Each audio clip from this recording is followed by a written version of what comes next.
Feel guilty if I'm not there building the flow. So let's get us a yam point machine. All right, without any further ado, Donna, would you like to come introduce our speaker?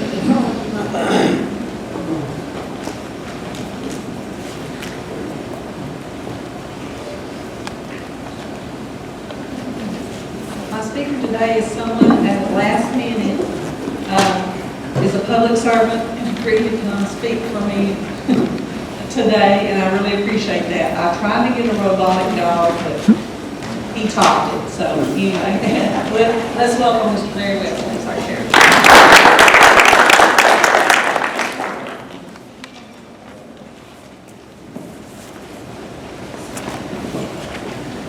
Like she said, yesterday I got the call about 3:30, 4 in the afternoon, said that I'm in a pickle, and she made a call to a politician that said, you're going to help me out, and asking a politician to come speak is like opening the floodgate. Let's go. So here I am. I know I've been here several times already and talked to y'all about what I've been doing in the sheriff's office since I've been there since January 1. The last presentation I had basically talked about the first 100 days in office. Well, I figured I'll let you know what has also occurred since then. Here recently we held our first annual in conjunction with the Ag Extension Office, our first farm and ranch prevention seminar, which that's going to be a yearly event. We're looking at trying to hold it during the month of May.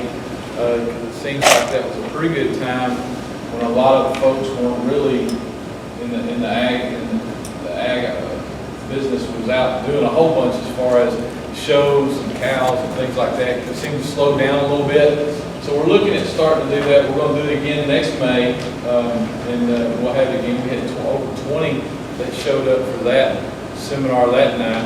And it was pretty good. We talked about how to protect your farm, how to protect your cattle, your equipment, and things on your farm. We also had the special ranger with the Texas Southwestern Cattle Association ranger come out. Larry Hand, who's over Smith County, came and also talked about some other things on how to brand your cattle and the stray laws and things like that, and fences and all kinds of just real neat information that the folks needed. It was very informative. I think the folks had a great time, and we look forward to doing it again in May. If you saw last week's paper, y'all probably saw that I now have a new deputy. Has everybody seen the new deputy yet? No. Has anybody read the Gilmer Mirror? Oh yeah, that's true. Okay. He was on the front page of the Gilmer Mirror last week. Okay. His name is Deputy Snoop, and he is the new mascot for the Upshur County Sheriff's Office, who's going to be in charge of building that relationship gap that we have with the younger folks, citizens in the county. He'll be making special appearances in schools, football games, special functions. He'll be at the Jamboree this year, making appearances.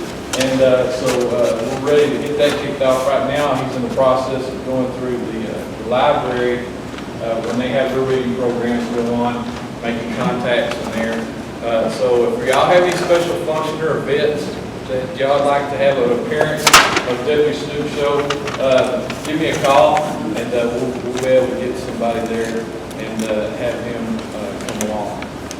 The other one that we've had, as you've seen in the paper, I've also recently formally formed a unit in the agency that's called the Special Investigations Unit. Their primary function is investigating narcotics activity in the county. Okay, that's a group that we put together. I've also invited 2 other agencies in our county to participate in the program, and one is Gilmer Police Department. I've talked with the Chief Case there, and I was also talked with the Bladewater Police Department, Chief Vine. As we all know, the narcotics problem does span all jurisdictions of the county, and to better address these issues, there was a unit that I thought that we could work in conjunction with the other agencies in the county to fill manpower issues, to do that, but also be able to work inside the whole county of Upshur and to with the work together in the agencies to address the issues that we have with narcotics in the county. If you don't know, we have an issue. I was looking in the jail roster the other day, and out of about 136 inmates that I run in the jail each month, or each day, really, is 29 of those were narcotics. Felony rape crime, not misdemeanor offenses, but felonies. And so to me, that's a significant number. The other number that we had that really stuck out, which the unit we also be investigating, is also thefts and property crimes. We have a lot of thefts. One recently that we started having, and I am actually a victim of this one crime, and it was right after we had our theft prevention for the ranch, the farm and ranch seminar. That night, when I got home, I woke up the next morning, drove down the road going to work. My gate's gone on our farm. 16-foot pipe gate just missing. The whole thing is gone. Just take it. We've been having a rash of those things that's been stolen. I think that night there was probably about 8 or 9 through the county that were taken down here on the south end of the county. And we've got some folks who are looking at it. So hopefully we're going to get that taken care of. So, with a short preparation that I had for the speech that I gave today, after I told y'all the updates of what I've already done, I was going to open the floor for questions. I know there's folks out here that have some questions of what the sheriff's office is doing, what we're planning on doing, or some things, the services that we can better provide for y'all. So with any questions that you can think of, this will be the time to ask those, and we can go around and take care of those. I do have a question. Last week, I took 2 grandsons out to Gilmer Civic to walk around on the sidewalk, which is wonderful. There were 2 stray dogs out there barking at us, and so we couldn't do anything. We had to leave. So I called animal control. They said they didn't see them come out there. So who would you call to pick up an animal that's about to eat your grandchildren? I mean, that's frightening. Yes, it is. We do have a animal control issue in Upshur County. The city of Gilmer does have an animal control officer, and I think they're actually having a deal on the agenda tonight where they're actually going to re-enter a contract with that. Yes, I think so. With Mount Pleasant. Right. The city of Mount Pleasant. The Upshur County Sheriff's Office currently does not have an animal control officer. We're looking into some different options of doing that. I haven't been able to put it all down to pen yet, but one of the plans that I'm looking towards is actually forming a county-wide organization in which all the facilities, the cities, and the county can actually pitch into and then have to form it together. One of the big things is that in funding an operation like that, not only do you have to have the equipment, the vehicles, the animal control officers' training, their salary, then you actually have to have a facility to put the animals and then keep the animals and possibly adopt. There is some debate between folks on kill and no kill facilities. So there's debates that go on with that. And when you really get down to it, a lot of this just stems on finances. What is the county willing to finance to address this problem? A lot of folks, and I'm not trying to be harsh or anything like that, a lot of folks want this problem resolved. But then when we start looking for avenues and plans to approach this and to resolve it, we start saying it's going to cost money. But then folks tend to back out of it. So it's all on what you want, really, and what you're willing to finance. There is a lot of money that's going to go into a program like that. Folks need to know that right up front. This is not a money-making type operation. But one thing is to answer your question, be sure and take care of yourself. You can defend yourself, you can defend your family against aggressive attacks. There's actually statutes in the Health and Safety Code where it defines what dangerous animals are, dangerous dogs or coyotes and those kind of things, which are actually, we're actually bound by law to do those things. With the folks, everybody knows that they like to take the dogs out and they like to dump them, cats and all that thing on the side of the road. People are having to deal with that on a daily basis. They get calls every day about that kind of stuff. The thing that helps though is if you help folks be aware of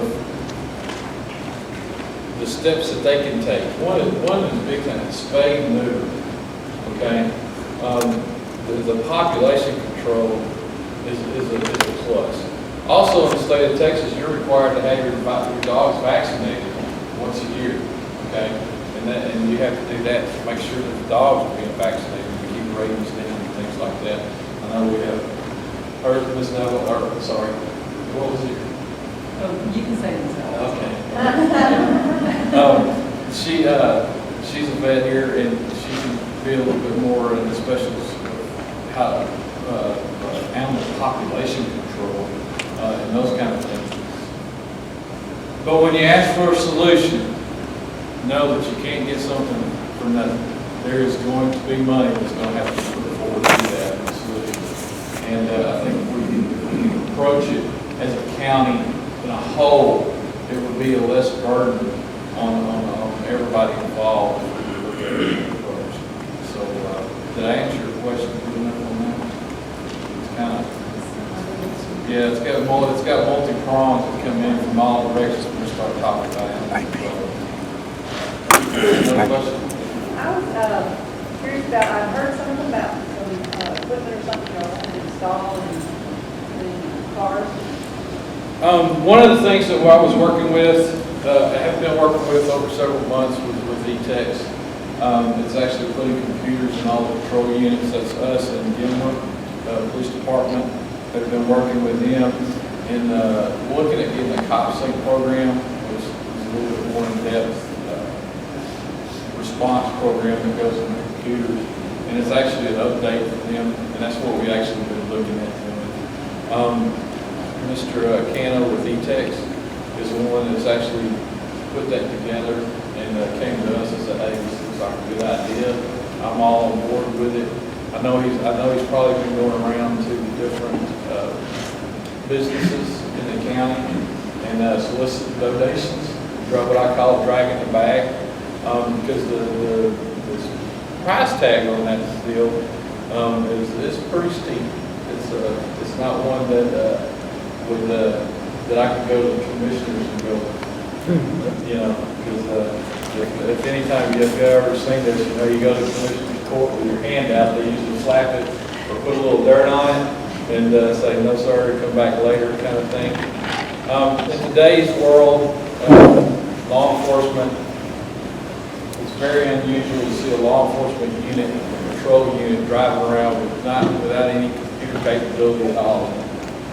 It's almost unheard of, and we aren't there. This program that he approached me with was a emergency response program. It's called Sync 911, where it could actually be installed at a location where they could actually press an icon on the computer button. It could also be at a school or anywhere. And when that emergency signal goes out, automatically the closest 5 units in that area are automatically picked up through the computer program and automatically dispatched to that location. So it cuts down on response time, it cuts down on notification time of the responding units. It also gives in any 911 situation that overflows dispatch with 911 calls. They're constantly getting in calls, of what's going on and those kind of things. And this program here actually goes out and it'll give updates to the computer. It also has a smartphone capability, so the folks on site that have smartphones can actually access the program and send out notifications to that. So it's a real good program, and we're looking at trying to get it county-wide. It's the way we're pushing it. A lot of it we've been doing it to the schools and things like that. So it's very good. Does that take the place of like the standards that people have, and they hear what's going on and stuff? Is it just going to keep it more private? Or- No. Eventually though, you'll have to update your scanner, because eventually I'm gonna go digital for the whole county and the radios. So then you'll have to, you actually have to update your scanner, and then find the digital channel. But no, it's not to get past the scanner. Is there anybody else? Yes, sir. I don't know how difficult it is to get an answer, but if your cow or something gets out on the road and causes an accident, is your automatically negligent because the thing got out there, or is there something that says that people are supposed to slow down and look out on the farm market? I heard that thing where you might not be automatically guilty just because it got out there. Right, and that's true. Farmers, if you try to keep cows inside the fence, what happens? Right? Can you keep a cow inside of a fence if it wants to get out? Or a bull? 2000, no. So the thing is now if there is shown through neglect, some type of neglect, which could be baited through a civil case, okay, to show some kind of neglect on your part, then you might be held liable. But normally when cows are out, they get out. That's what cows do. That's why I don't have them, because I don't want to chase them around all the time. But they do. It's hard to keep them in. So in a way, to answer your question, you could be held liable, I think, if you were found to be neglecting the fencing, keeping your fences up, and just let your cows go. Because if you didn't know, in 1935, I think I got the date right, Upshur County was voted as a closed range county for cows, livestock, goats, all that stuff. So it's a closed range county. Does that mean? Got to keep them in a fence.